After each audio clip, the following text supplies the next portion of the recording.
नीपो नाम से ही अपने सारे काम शुरू किए, ये नाम आपको कैसे सूझा? बचपन में हमारे एरिया में बच्चे एक दूसरे से मजाक में ऐसा बोलते थे।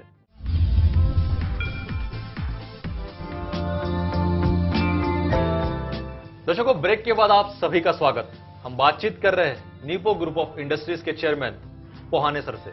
जी हाँ सर, जैसे ब्रेक पे जाने के पहले आपने हमें बताया कि आपने 9th स्टैंडर्ड में ही पहला अपना टूथब्रश सेलिंग का और बैग सेलिंग का बिजनेस शुरू कर दिया था। तो ये आइडिया कैसे आया और ये सब कैसे सूझा और कैसे आपने किया, वो मुझे बताइए थोड़ा।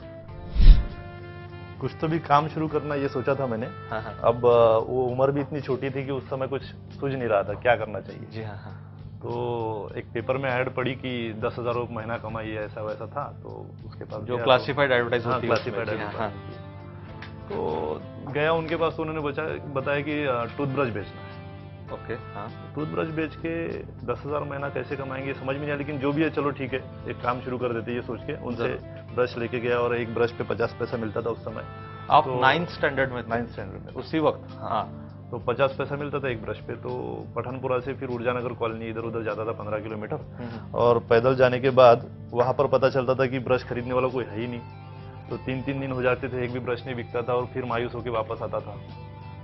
तो एक बार बहुत ही यानी लगन से और इससे मेहनत किया तो पता चला कि बहुत ज़्यादा लगन और मेहनत है साथ में, तो हमें जरूर सक्सेस मिलता है। उस समय एक 12 से 13 टूथब्रश अचानक बिक गए थे मेरे।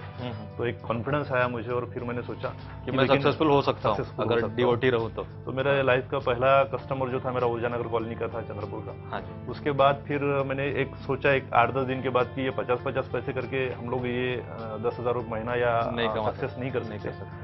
तो फिर मैंने सोचा कि थोड़ी बड़ी चीज बेचते हैं, तो फिर बैग्स बेचना शुरू किया जिसपे 3 रुपए मिलते थे मुझे। ओके।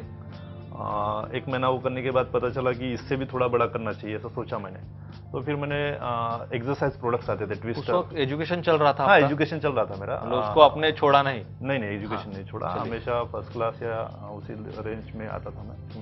और दिन रात मेहनत करने के बाद भी जितना समय मिलता था उतने में पढ़ाई की तरफ ध्यान देता था, क्योंकि मम्मी पापा का यही बोलना था कि अगर पढ़ाई में हम लोग कमजोर रहे तो जो सपने हैं वो पूरे करने में बहुत ज्यादा तकलीफ आएगी। तो मैंने सोचा कि चलो पढ़ाई की तरफ भी उतना ही इम्पोर्टेंस देना। पढ़ाई से हमारा बेसिक बनता है, जो हमें आगे करना है, जो बेसिक बिल्ड होता है। जी। तो फिर वो ब्रश बेचना, ये बैग्स बेचना, फिर ट्विस्टर बेचना, जो जो मिला जिसमें ज्यादा मार्जिन और ज्यादा बड़ा काम कर सकता था उतना करते गया। फिर 11th में जब गया तब एक सोचा कि एजुकेशन सेक्टर में भी कुछ करना चाहिए। तो फिर कंप्यूटर इंस्टीट्यूट शुरू किया। आपने कंप्यूटर इंस्टीट्यूट शुरू किया 11th क्लास में? जब 11th क्लास में शुरू किया। जब लोगों को पता भी नहीं होता कंप्यूटर कैसा होता है, हमने भी नहीं देखा था। उस समय नया नया एक इंस्टीट्यूट शुरू हुआ था कंप्यूटर में, सिर्फ एक ही इंस्टीट्यूट होता था। तो वहां जब मैं गया तो कपड़े वपड़े उतने अच्छे नहीं थे, तो उन लोगों ने एकदम धुतकार दिया हमको। अच्छा, 7-8 दोस्त थे हम लोग कॉलेज के कि इंस्टीट्यूट में एडमिशन लेंगे, उसी बहाने कंप्यूटर भी देखने को मिल जाएगा, ये सोच के गए थे। जबकि हमारे पास पढ़ने की भी फीस नहीं थी, लेकिन एक क्यूरियोसिटी थी कि कंप्यूटर कैसा रहता है, कंप्यूटर क्या होता है जानने की। लेकिन जब उन्होंने इंसल्ट करके बाहर हकाला हमको सबको, तो मुझे वो बात बहुत दिल पे लगी और मैंने एक डिसीजन लिया कि 15 दिन में खुद का इंस्टीट्यूट शुरू करूंगा। मतलब उसके अगेंस्ट आपने सोचा कि अभी तो खुद का ही शुरू करना है। उस समय तो 5 रुपए भी जेब में नहीं थे, लेकिन सोच तो लिया था।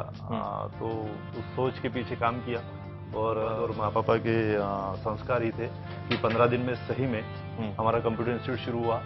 और 4-6 महीने जाने के बाद पता चला कि ये भी बहुत ज्यादा ग्रोविंग काम नहीं है, जिसमें बहुत ज्यादा ग्रो अप नहीं हो सकते हैं। तो मैंने फिर कंप्यूटर की ट्रेडिंग भी शुरू कर दी। मतलब कंप्यूटर बेचना? कंप्यूटर बेचना शुरू किया। जी हाँ। फिर 1-2 साल में ही कंप्यूटर का खुद का मैन्युफैक्चरिंग शुरू किया आईटी प्रोडक्ट्स में। ये किस वक्त की बात है, किस समय की बात? 98 की बात है। 98 में शायद कंप्यूटर की क्रांति आ ही रही थी। लोगों में उत्सुकता भी बढ़ रही थी, तो लोग खरीद भी रहे होंगे। हाँ, तो उस समय रेट भी काफी में 1,60,000 का एक कंप्यूटर आता था। जरूर। तो वो सब जो शुरुआत की कंप्यूटर की, फिर STD machines, PCO machines, coin पे फोन, आज कश्मीर से लेकर कन्याकुमारी तक जितने भी कॉइन बॉक्स आप जो 1 रुपए डाल के फोन करते हो आप, हाँ, वो निप्पो जो कॉइन बॉक्स होते हैं, जी, वो निप्पो कॉइन बॉक्स अपने खुद के मैन्युफैक्चरिंग किए हुए पूरे ऑल इंडिया में जाते थे। सर, आपने नीपो नाम से ही अपने सारे काम शुरू किए, ये नाम आपको कैसे सूझा? बचपन में हमारे एरिया में बच्चे एक दूसरे से मजाक में ऐसा बोलते थे, जैसे शॉर्टकट नाम है, जैसे नितिन है और सरनेम पोहाने है, तो नितिन का नी और पोहाने का पो, तो ऐसा निप्पो, ऐसा नाम हम लोग एक दूसरे से मजाक मस्ती मतलब इनिशियल्स को जोड़ के एक वर्ड बनता है। जी, सबके नाम बनाए थे अलग अलग। तो उसमें मैंने ये सोचा कि इसी जिसको चिढ़ा रहे लोग, उसी को एक दिन मल्टीनेशनल ब्रांड बनाऊंगा। और उसमें वो सक्सेस भी करके दिखाया। आपको पता है कि जी जी, नीपो अच्छा खासा नाम आप नीपो ग्रुप कमा चुका है। यूएस, न्यूजीलैंड, चाइना, ऐसी कोई कंट्री नहीं है जहां अपना नाम नहीं है। तो वो बहुत बड़ी उपलब्धि है मेरे लिए कि उसी चीड़ को मैंने उस लेवल पर, लेकिन रजिस्ट्रेशन जो किया उसका वो नेशनल इनोवेटर्स प्रोफेशनल ऑर्गेनाइजेशन, यानी हमें हमेशा ऐसा लगता था कि कोई तो भी किसी की कॉपी नहीं करना है, कुछ नया खोज करनी है। अच्छा, कुछ नई कुछ इनोवेटिव नाम देना है, कुछ अच्छा नाम इन्वेंट देना है, करना प्रोडक्टिव है, नाम देना है। इनोवेटिव जी हाँ। प्रोडक्ट्स ही लॉन्च करना है मार्केट में। तो इसलिए उसका लॉन्ग फॉर्म जो डिटेलिंग अगर जाते हैं आप उसमें तो आपको पता चलेगा, नेशनल इनोवेटर्स प्रोफेशनल्स ऑर्गेनाइजेशन। क्या बात है, तो बहुत अच्छा। इसके अंडर में फिर सबसे पहला प्रोडक्ट कॉइन बॉक्स था, बाद में कंप्यूटर्स, बाद में एसटीडी-पीसीओ मशीन्स, उसके बाद वाटर प्यूरिफायर डोमेस्टिक, उसके बाद जो पानी की फैक्ट्री के लिए जो मशीनरी लगती है वो, ये सब तो उसी नाम से शुरुआत जो थी, शायद आपने जैसे बताया कॉइन बॉक्स, हाँ तो ये शायद 2001-2002 की बात होगी, जी। क्योंकि उसी वक्त हाँ, कॉइन बॉक्स की coin box क्रांति तो आई उस थी, समय क्योंकि क्रांति आई फोन थी। की जहाँ तक रेट्स बहुत बढ़ रहे थे तो कॉइन बॉक्स आए थे, उस वक्त आए थे। जी जी तो ये कैसे सूझा आपको कि कॉइन बॉक्स का ही मैंने करना चाहिए, क्योंकि आपने पहले कंप्यूटर इंस्टीट्यूट डाला था, फिर कॉइन बॉक्स। लोग उस समय कॉल के एक लोकल कॉल भी करना है तो 4-4 रुपए का बिल होता था उनका। 3 रुपए कुछ इनकमिंग लगता हाँ, था, हाँ। और वो कॉल तो करने के मोबाइल पे साढ़े तो छः कुछ लगता है, बीपीएल तो कुछ था उस वक्त। नहीं, बीपीएल का तो रेट ऐसा 3 रुपए नहीं था, बीपीएल का रेट उस समय था 8 रुपए इनकमिंग का था। हाँ हाँ, वो पर- शुरुआती पर मिनट, 90, पर मिनट, 97, 96 की बात है 98 जब। की हाँ बात है। और उसके बाद आउटगोइंग का तो 16 रुपए था जरूर पर जरूर, मिनट। जब शुरुआत लॉन्च हुआ था। और एसटीडी-पीसीओ में भी जाते थे हम लोग, तो मशीन में बिल जो आता था पहले कॉल का ही 3 रुपए, 2 रुपए, 3 रुपए ऐसे बिल आता हाँ था। हाँ। तो लोग काफी महंगे में कॉल करते थे उस समय। तो मैंने एक सोचा कि इनको सस्ते में क्या हमने इन्वेंट करना चाहिए। तो उस समय इन्वेंट हमने एक प्रोडक्ट किया था कॉइन पे फोन, जो 1 रुपए डाल के हम लोग फोन करते हैं। तो 1 रुपए में लोग 3 मिनट बात कर सकते थे उस फोन से। उस फोन से। हाँ, तो ये जो प्रोडक्ट हमने लॉन्च किया उससे लोगों ने काफी अच्छा फायदा Appreciate उठाया, किया, जी अप्रिशिएट हाँ। किया। आई उसके थिंक बाद पूरा इंडिया में ये पॉपुलर हुआ था आपका। हाँ, जो coin कश्मीर box से है। लेके कन्याकुमारी तक जितने भी कंट्री स्टेट्स है, हाँ, हर स्टेट में, हर डिस्ट्रिक्ट में हमारे डीलर्स है, अभी भी वो काम करते हैं और बहुत अच्छे से नेटवर्क हमने बनाया था और उसका बहुत अच्छा। उसके बाद फिर आपने जहाँ तक बताया कि आपने मिनरल का कुछ पानी का हाँ, तो प्यूरिफायर मैन्युफैक्चरिंग कुछ। इसमें ऐसा हुआ कि जैसा ये सब तो बिजनेसेस चल ही रहे थे, एक किसी दोस्त ने मेरे पास एक प्यूरीफायर रखा था उसको बेचने के लिए मेरे पास, लेकिन मैंने ध्यान नहीं दिया उस पर। लेकिन एक एक्सीडेंटली एक पर्सन मुझे मिले, उनको मैंने एक प्यूरीफायर लगाया उनके घर में। उनके घर में 15 सालों से कोई ना कोई बीमार रहता ही था और उस समय वाटर का उतना अवेयरनेस नहीं था। तो डॉक्टर्स भी डायग्नोसिस नहीं कर सकते थे कि एक्चुअली इनको हुआ क्या। वाटर बॉर्न डिसीजेज ज्यादातर होते हैं। हाँ, लेकिन डॉक्टर्स को भी उतना नहीं समझता था उस समय, 2000 के करीब की बात है। तो जब प्यूरीफायर लगाने के बाद उनके घर के एकदम बीमारियां दूर होने लगी और डॉक्टर्स ने भी एकदम उस पर फोकस किया कि ये तो प्यूरीफायर से सब लोग की हेल्थ अच्छी हो रही है। जी हाँ।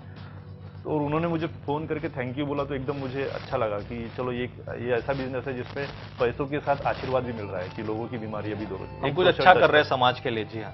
तो सोशल टच भी था उस बिजनेस में, तो फिर उसको ही हमने एक फोकस करके मेन बिजनेस बनाया। तो मैंने सोचा कि इसको छोटे डोमेस्टिक लेवल पर ही ना रखते हुए इसको इंडस्ट्रियल लेवल पर भी लॉन्च मतलब एक ही परिवार के साथ आप पूरे देश को एक सर्वोदय पे हेल्दी बनाना चाहते हैं। तो उसमें सबसे इम्पोर्टेंट ये था कि हेल्दी बनाने के लिए ऐसा प्रोडक्ट दो जिसमें लोगों को सही में बॉडी में जो वाटर बॉर्न डिसीजेस है वो दूर हो जाए, उसके बाद एक हेल्दी वाटर मिले। तो उसके लिए पैकेज ड्रिंकिंग वाटर प्लांट हो गए जिसमें IS स्टैंडर्ड 14543 वाले प्लांट्स आते हैं, जिसमें बॉटल पाउच आप देखते हो, बिस्लरी वगैरह जो प्लांट आप बोलते हो।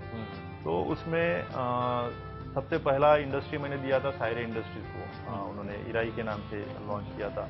बाद में नवले इंडस्ट्रीज में UMD एक्वा के नाम से उन्होंने शुरू किया। ऐसा करते करते आज 100 से भी ज्यादा इंडस्ट्रीज मैंने डेवलप करके दी है। मतलब आपने इंडस्ट्री को जो प्लांट लगते हैं, जो मशीनरीज लगती है, उसका भी आपने इंडस्ट्री डाली। बिल्कुल बिल्कुल। जी हाँ। तो फिर ऐसा लगा कि सिर्फ लिमिटेड लोग ही इसका क्यों फायदा होगा। तो ऐसे छोटे छोटे व्यापारी जो होते हैं, छोटे छोटे काम करने वाले जो बेरोजगार लोग हैं या छोटे छोटे लोग हैं, उनको खुद की इंडस्ट्री शुरू करने के लिए मोटिवेट किया। उसके लिए जो गवर्नमेंट की स्कीम्स है, PMEGP, prime minister employment generation programme, उसके अंतर्गत उनको सब्सिडी निकाल के दी गवर्नमेंट से। 9 लाख रुपए, 9.25 लाख रुपए उनको कैश सब्सिडी मिलती है, वो स्कीम्स करवा के दिया। उसके बाद CGT MSC एक स्कीम है गवर्नमेंट की ओर, जिसमें credit guarantee trust for micro and small enterprises होता है।